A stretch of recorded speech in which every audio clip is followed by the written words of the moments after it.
حضرت صوفی صاحب فرماتے ہیں ارے بھائیو تم کیوں پریشان ہوتے ہو؟ ارے بوجھ ان کے لیے ہے جن کا کوئی والی نہیں ہے۔ ارے ہمارا والی تو گنبد خضرا کا مکین ہے۔ وہ فرماتے ہیں تم کیوں پریشان ہوتے ہو؟ صوفی برکت صاحب فرماتے ہیں کہ ستمبر کے مہینے میں بلوچستان کی ساحلی پٹی کے اوپر کونجیں تشریف لے کر آتی ہیں۔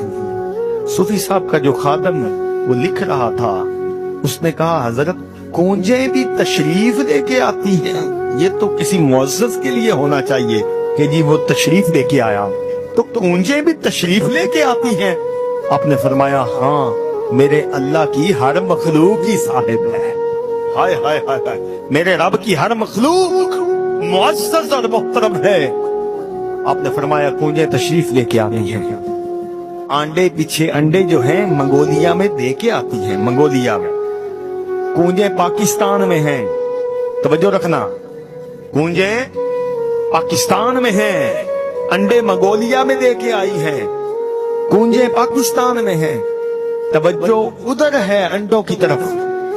3 مہینے کا عرصہ وہ پاکستان کی ساحلی پٹی کے اوپر گزارنے کے بعد واپس پلٹتی ہیں۔ ہزاروں کونجیں، ہزاروں انڈے، بچے نکل چکے ہوتے ہیں اور بچے چھوٹے چھوٹے۔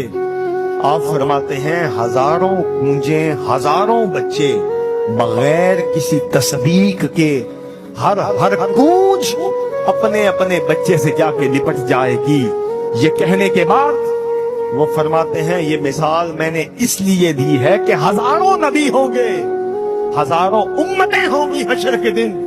پریشان نہ ہونا، کریم آقا حشر کے اندر تشریف لے جا کر اپنے ہر امتی کو خود ہاتھ سے پکڑ کے میں جنت میں لے جائیں۔